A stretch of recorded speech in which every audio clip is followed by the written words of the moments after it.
دوستو، پیارے آقا صلی اللہ تعالی علیہ وسلم کی معراج لوگوں کی سمجھ میں نہیں آتی۔ کچھ لوگ اکثر انکار کر دیا کرتے ہیں کہ پیارے آقا صلی اللہ تعالی علیہ وسلم کی معراج اتنے تھوڑے سے وقت میں کہ جب آپ واپس آئے تو زنجیر ہل رہی تھی، بستر گرم تھا، اتنے تھوڑے سے وقت میں اللہ کے رسول سرور کون و مکان صلی اللہ تعالی علیہ وسلم معراج کے سفر سے واپس آ گئے اور ادھر تمام عالم کی سیر کری، زمین سے ساتوں آسمانوں تک کی سیر اللہ کے رسول نے کی۔ یہ سمجھ میں نہیں آتا۔ تو دوستو، اس طرح کا معاملہ کہ جو بات عقل سے محال نظر آتی ہو، جہاں عقل کام کرنا چھوڑ دے، تو دوستو وہ اگر کسی ولی سے ہو تو اسے کرامت کہتے ہیں، اور جب کسی نبی سے ظاہر ہو تو اس کو معجزہ کہتے ہیں۔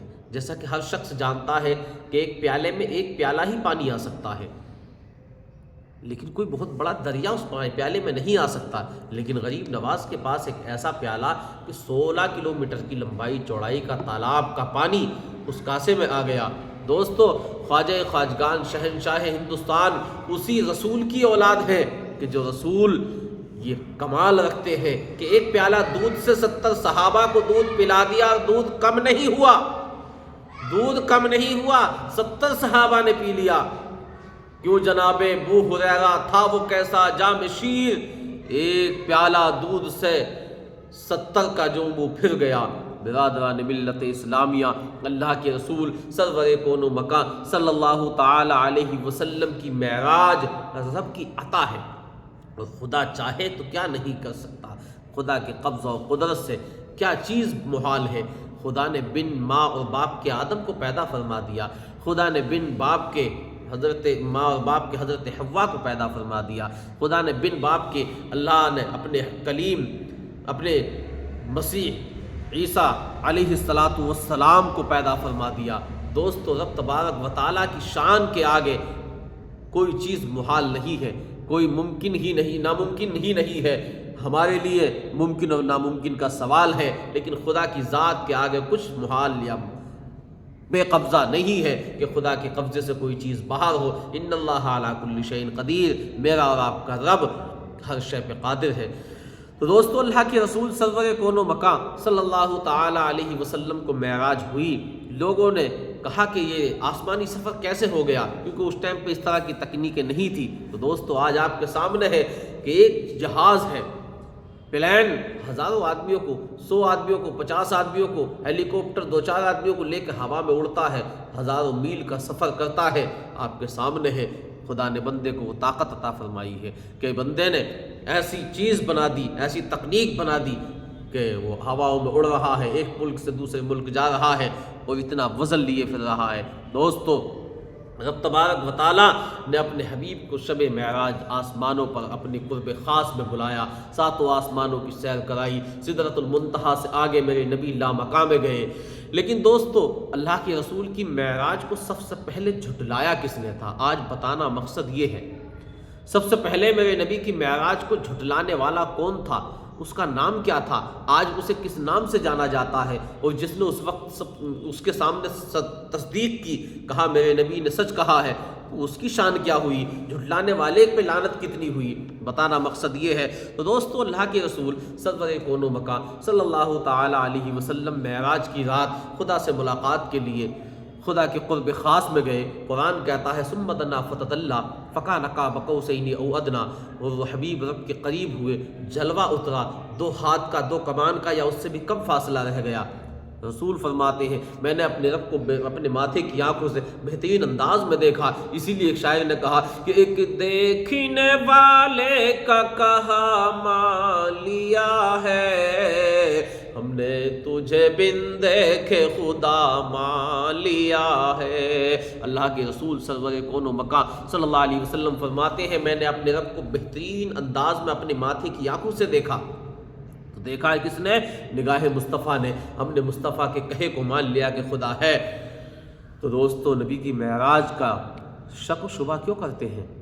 لیکن دوستو، جب رسول معراج سے واپس آتے ہیں تو ابو جہل، جس کو آج ہم کہتے ہیں، اس کا نام کیا تھا؟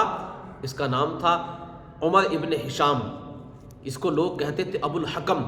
بہت بڑے حکمت، بہت بڑے دانش مندوں کا باپ، حکمتوں کا باپ، لیکن اللہ کے رسول سرور کون و مکان صلی اللہ علیہ وسلم نے جب کہا مجھے معراج ہوئی تو اس نے حضرت ابو بکر صدیق سے کہا کہ ابو بکر تمہارے جو ساتھی محمد ہیں اب تک تو وہ یوں کہا کرتے تھے کہ میں نبی ہوں، مجھ پہ وحی نازل ہوتی ہے، مجھ پہ قرآن اتر رہا ہے، لیکن آج تو وہ نئی بولی بول رہے ہیں۔ کہا کیا؟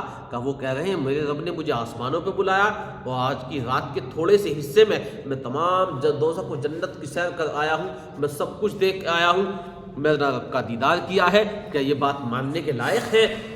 تو صدیق اکبر، عاشق صادق، صحابی رسول، خلیفہ اول فاروق حضرت ابو بکر صدیق کہتے ہیں اے ابو جہل، اے عمر بن ہشام، اگر یہ تو کہتا ہے تو تو جانے، اگر میرے نبی نے کہا ہے تو بالکل سچ ہے، نبی نے اگر کہا ہے تو سچ ہی کہا ہے۔ دوستو، اللہ کے رسول سرور کون و مکان صلی اللہ علیہ وسلم کو جب اس بات کی خبر دی گئی کہ یا رسول اللہ ابو جہل نے آپ کی معراج کو کہا کہ اس طرح سے، تو حضرت ابو بکر صدیق نے کہا کہ میرے نبی نے اگر کہا ہے تو سچ کہا ہے۔ جب ابو جہل کا ذکر کیا گیا تو میرے نبی نے کہا انا ابو جہل، وہ ابو جہل ہے، یعنی جاہلوں کا باپ ہے۔ حضرت ابو بکر کے لیے کہا کہ یا رسول اللہ، حضرت ابو بکر نے یہ جواب دیا تو میرے نبی صلی اللہ علیہ وسلم نے ارشاد فرمایا انتا صدیق، وہ صدیق ہے۔ دوستو، نبی کی معراج کی صداقت، نبی کی معراج کو قبول کیا ہے، نبی کی معراج کی سچائی کی گواہی دی ہے، نبی کی معراج کو اپنا لیا ہے، تو دوستو صدیق کا خطاب ایسا ملا کہ آج دنیا ابو بکر صدیق کہتی ہے، کوئی صدیق اکبر کہتا ہے دوستو، اور نبی کی معراج کو جھٹلایا ہے جس نے، اس کا نام تو عمر ابن ہشام تھا، اس کا نام عمر ابن ہشام تھا، لیکن دوستو اللہ کے رسول صلی اللہ علیہ وسلم نے کہا انا ابو جہل، وہ ابو جہل ہے۔ رب کی ایسی لعنت ہوئی کہ آج تک دنیا اس کا نام بھول گئی، اسے دنیا ابو جہل کہتی ہے، جاہلوں کا باپ۔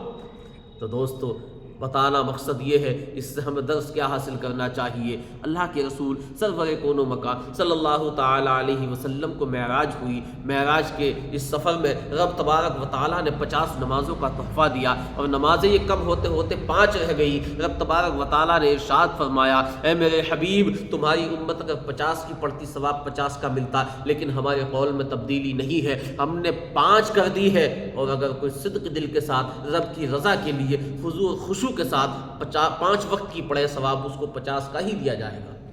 دوستو، شب معراج کو جھٹلانے والا، شب معراج کو جس نے جھٹلایا، اس کا عالم یہ کہ آج اس پر رب کی ایسی لعنت کہ دنیا اس کو ابو جہل کہتی ہے، اس کا اصلی ذاتی نام ہی بھول گئے۔ تو دوستو، نبی کی معراج سے لایا ہوا تحفہ، رسول فرماتے ہیں نماز مومن کی معراج ہے، معراج سے لایا ہوا تحفہ ہم اس کو اپنا نہیں رہے ہیں، نمازوں کی پابندی نہیں کر رہے ہیں۔ اگر نمازیں چھوڑنے کی وجہ سے، نمازوں کو چھوڑنے کی وجہ سے، نمازوں کی طرف سے دور رہنے کی وجہ سے، نمازوں کی قدر نہ کرنے کی وجہ سے اگر ہم پہ کوئی ایسا عذاب ہو گیا تو کیا ہوگا؟ لہٰذا ابھی وقت ہے، توبہ کرو۔ رب تبارک و تعالیٰ کے رسول فرماتے ہیں کہ میری معراج تو یہ تھی، مجھے میرے رب نے میرا اپنا دیدار کرایا، الصلاۃ معراج المؤمنین، نماز مومن کی معراج ہے۔ میری معراج یہ کہ مجھے آسمانوں کی سیر کرائی گئی، اور مومن کی معراج جو ہے وہ نماز ہے۔